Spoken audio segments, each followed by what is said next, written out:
Tip galing sa isang expert mga day, kapag wala na kayong pera at nangangailangan kayo ng pera, pumunta lang kayo ng Central, dalhin nyo lang yung passport at kontrata nyo pag uwi nyo sa bahay ni amo. Solve na yung problema, may pera na kayo pag uwi.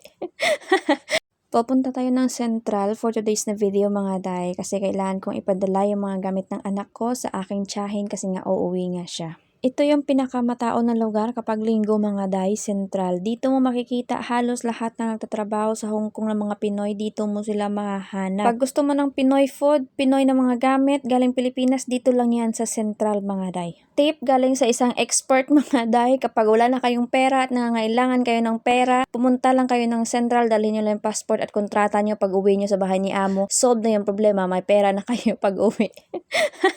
Dapat think positive lagi, ganun dapat yung mindset. Dito nyo rin maranasan sa Central ang ma-heartbroken kung meron kayong mga jowa dito sa Central. Dito nyo rin maranasan ang mga hindi nyo dapat maranasan, lalong-lalo na ingatan nyo yung mga sarili nyo at lalong-lalo na yung inyong mga wallet kapag andito kayo sa Central. Dahil mas masakit pa yon sa breakup kapag nawala yung mga wallet nyo dito. Papasok tayo dito sa IFC Mall kasi andito yung tsahin ko sa IFC Mall. Pero hindi sila sa loob ng IFC Mall. Dadaanan tayo dito sa loob ng IFC Mall. So pagpasok ko ng IFC Mall, sabi niya mag-turn right lang daw ako. Ay di syempre ako masunurin, nag-turn right din naman ako eh. Bumalik ako dito sa entrance mga day. O dito yung entrance nila, tapos dumiretso ako dito sa left na to. Ayan, sabi niya diretso-diretso lang daw ang lakad ko. Tapos parang pumunta naman ako sa dulo, parang naguguluhan ako kasi sabi niya sa akin nung dumating ako sa dulo, mag-turn right daw ako. Fast forward, so nagkita na nga kami ng tiyahin ko, tapos sinubukan ko dito yung sapatos na pinabili ko sa kanya para kay Mac Tedson. Parang maliit kasi yung sapatos na nakita ko, pero nung sinubukan ko okay naman kasi mas malaki lang naman ng kaunti yung paa ni Mac Tedson sa akin.